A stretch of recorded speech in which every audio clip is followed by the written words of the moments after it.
I woke up at 3 in the morning because the house felt wrong. Not noisy, not cold, just wrong in a way you cannot explain with logic. After 40 years in the same farmhouse, you learn the language of silence. That night, it was whispering that something was about to break. My name is Rosalind Mercer. I am 64 years old. I have lived in this house longer than I lived anywhere else in my life. It was built by my late husband, Philip Mercer, and his father before him. Every floorboard has a memory. Every window has watched my children grow. I slipped out of bed to get a glass of water. My throat was dry. The clock on my dresser glowed 3:02. As I stepped into the hallway, I noticed a pale blue light leaking from under my daughter Lauren's bedroom door. Lauren had been staying with me since her divorce. 3 weeks of long phone calls and closed doors. She said she was tired. She said she was healing. But that light at 3 in the morning told me something else. I stood there in my nightgown, listening. No music, no typing, just silence and that glow. I knocked softly. "Lauren, are you awake?" No answer. I turned the handle and pushed the door open. Lauren was asleep at her desk. Her head rested on her arms. Her glasses were crooked. Her phone lay beside her hand, still lit. I walked closer to wake her gently. That is when I saw the screen. A message thread was open. At the top it said, "Mark, her ex-husband." My heart slowed when I read the last message. "Did you move the deed yet?" Lauren had replied. "Tomorrow?" She will never know. Another message followed. "You are sure she has not found it?" Lauren wrote back. "Mom does not even know what she is looking for. It has been hidden for 30 years. My knees went weak. Then the last line, "The property and everything else. Once it transfers, we split it 60-40, like we agreed." In that moment, I understood something terrible. My own daughter was planning to steal from me, and she thought I was too old to notice. I closed Lauren's door without making a sound and stood alone in the dark hallway. My heart was pounding so loudly, I was afraid it might wake her. For a long moment, I could not move. I was not just shocked. I was grieving. The daughter I believed I had raised did not exist anymore. I went back to my room and sat on the edge of the bed. My hands were shaking. I kept seeing those words on her phone over and over again. She will never know. That sentence hurt more than the betrayal itself. It meant they saw me as invisible, as someone easy to deceive. For most of my life, I had been the steady one, the woman who made breakfast every morning, the one who kept birthdays, school forms, and family memories in neat little boxes. I had spent decades putting everyone else first. When Philip died 8 years ago, I held this family together with nothing but patience and faith.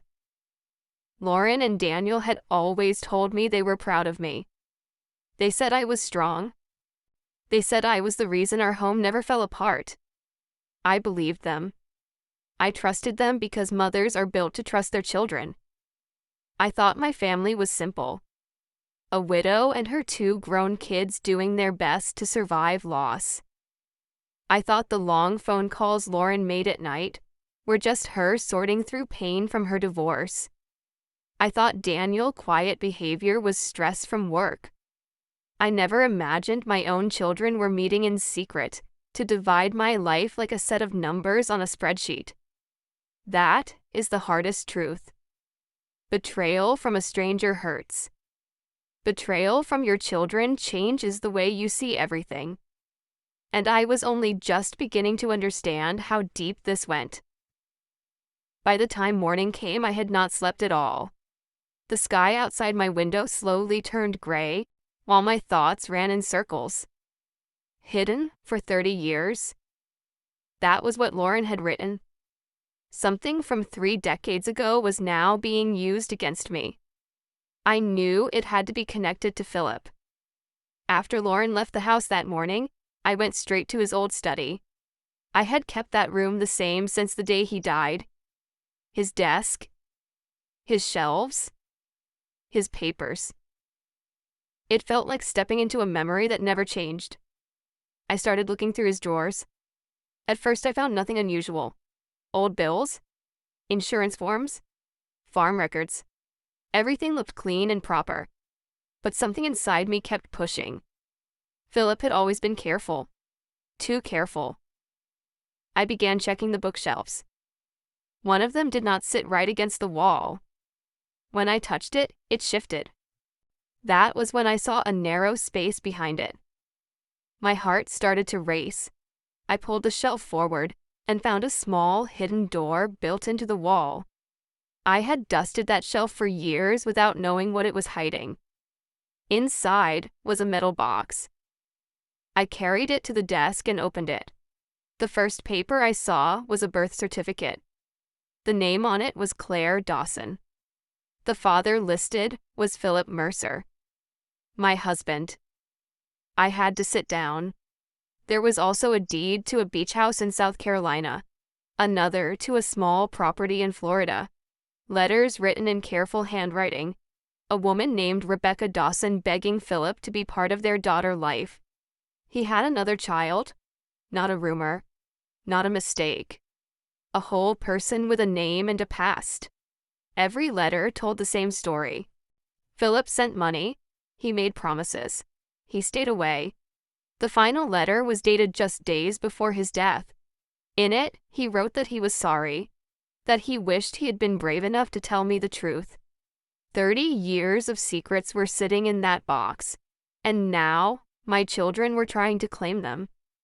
I took pictures of every document and put the box back where I found it. I pushed the shelf into place and stood there in silence. Philip had not just lied to me. He had built another life while I was raising his children and believing in him. And Lauren knew all of it. I did not confront Lauren when she came home that afternoon. I watched her instead. The way she avoided my eyes.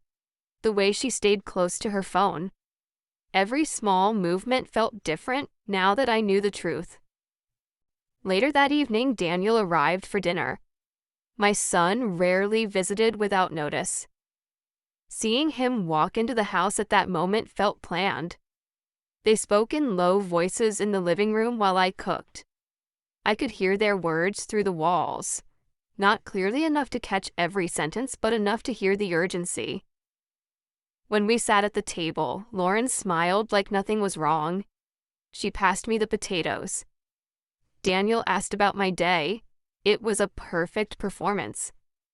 After dinner, Lauren said they needed to talk to me. She placed a folder in front of me. Daniel explained that it was a trust document. He said it would protect me, that it would make things easier if anything ever happened to me. He said they only wanted to help manage my property. What they did not say was that once I signed it, I would no longer control anything. Lauren added that with legal issues coming up, it was important to move quickly. She said there was a woman making claims against Philip Estate, a woman who did not belong to our family. They meant Claire. They wanted me to hand over my house and land while they fought over Philip's hidden fortune. What shocked me most was how calm they were. They talked about my life the way people talk about selling a car. No emotion, just numbers and timing. In their minds, I was already gone. I told them I needed time to think. Lauren did not like that. I could see it in her face. The mask slipped for just a second. That was when I realized something even more frightening. They were not asking me. They were waiting for me to get out of the way. And if I did not move fast enough, they were ready to push. The next morning, Lauren became unusually attentive. She brought me coffee in bed. She asked how I slept.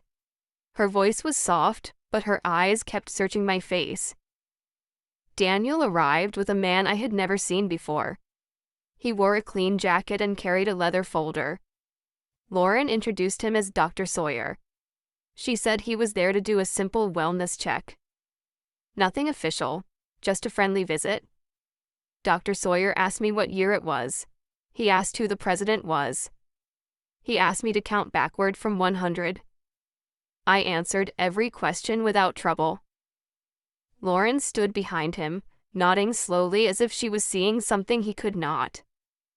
Then she said, I had been forgetting things. She said I left the stove on. She said I asked the same questions again and again. None of it was true.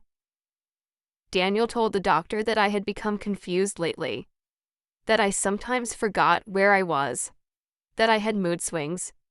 They were building a story. When Dr. Sawyer left, Lauren asked for my phone. She said she wanted to download a safety app. Daniel took my car keys so I would not drive while feeling tired. By the afternoon, my world had shrunk to one room. I tried to call someone and realized I could not. I tried to leave and found the door locked. Lauren told me it was for my own good. That was the moment I understood. They were not waiting for me to fail. They were creating the failure themselves. That night, I did not sleep. I lay in my bed staring at the ceiling while footsteps moved quietly in the hallway outside my door. Someone was always there. Watching? Waiting. I knew if I stayed one more day I would lose everything, not just my house, not just my money, my voice, my freedom. So I made a choice. Near midnight, I opened my bedroom window. The air was cold. The garden below was dark. Philip had built a wooden trellis under that window years ago for climbing roses. I had never been more grateful for it. I tied my robe around my waist and stepped onto the sill. Every muscle in my body shook. I was not young. I was not fearless. But I was desperate. I climbed down slowly, gripping the wood until my hands burned. When I reached the bottom, I dropped the last few feet and landed hard. Pain shot through my leg, but I kept moving. I ran across the yard to the barn. The old farm truck was still there. The keys hung where they always had. I started the engine and drove into the dark. As I reached the road, I saw lights turn on behind me. Shadows moved in the windows. They had noticed. But it was too late. I did not know where I was going. I only knew I was not going back. I drove until my hands stopped shaking. I pulled into a small motel on the edge of town and paid in cash. The room smelled like old carpet and soap, but it was quiet. For the first time in days, I felt alone in a good way. The next morning, I used the motel phone to call a number I had memorized from Philip Hidden Papers. It belonged to Claire Dawson. She answered with caution in her voice. When I told her who I was, she went silent. We met at a coffee shop an hour later. She looked nothing like Lauren. Her eyes were kind but tired. Claire told me everything. Philip had promised her properties. He had planned a future for her. But Lauren and Daniel had contacted her after his death with a different idea. They wanted to take everything. They offered her a deal. Help them remove me, and they would give her half of Philip's secret wealth. Claire said no. She said she would not destroy another woman just to get what she was owed. That was when I realized the truth. The woman I had been warned about was not my enemy. My children were. 2 days later, we stood inside a small county courtroom that felt far too quiet for the storm it was about to hold. I sat beside Claire and her attorney Helen Wright. My brother Richard Hale sat behind me. He had been a judge for most of his life and he knew exactly what this case meant. Lauren and Daniel entered together. They did not look at me. Their lawyer spoke first.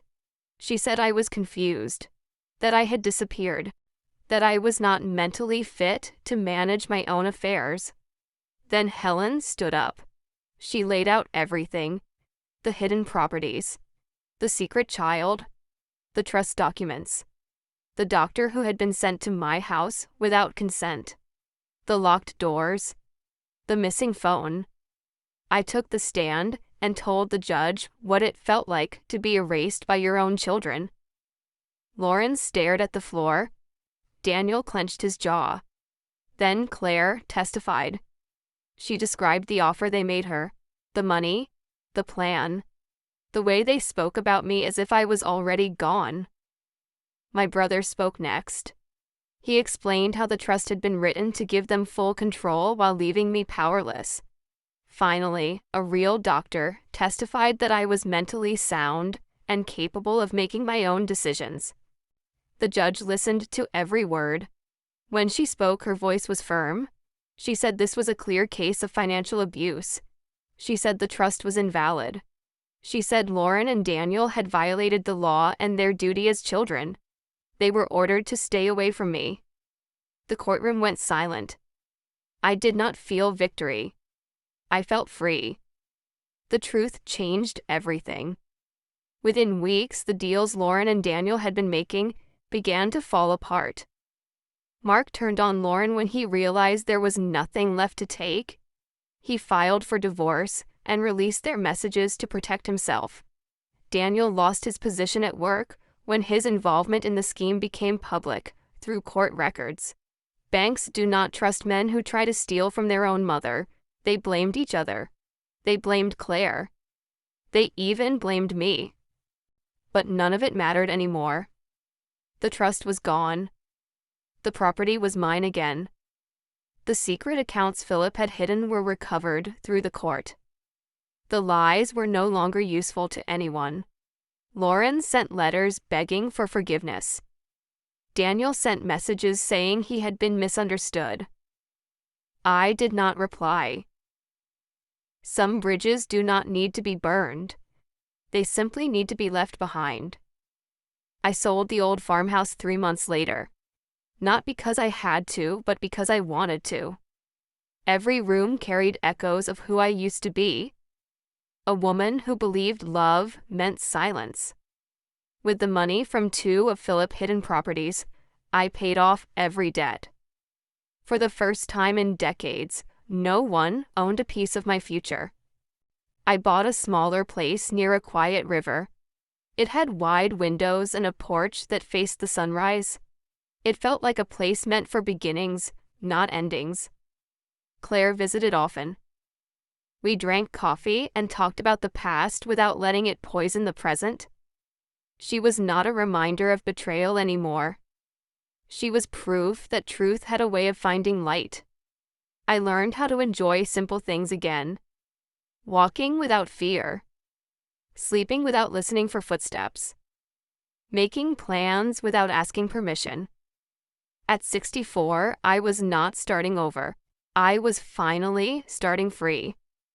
People think revenge has to be loud, that it has to be cruel, that it has to look like destruction. Mine did not. Mine looked like walking away with my life still intact. Philip, lies no longer controlled me. Lauren and Daniel no longer had power over my future. I had lost a husband. I had lost the children I thought I had. But I had gained something far more valuable, myself.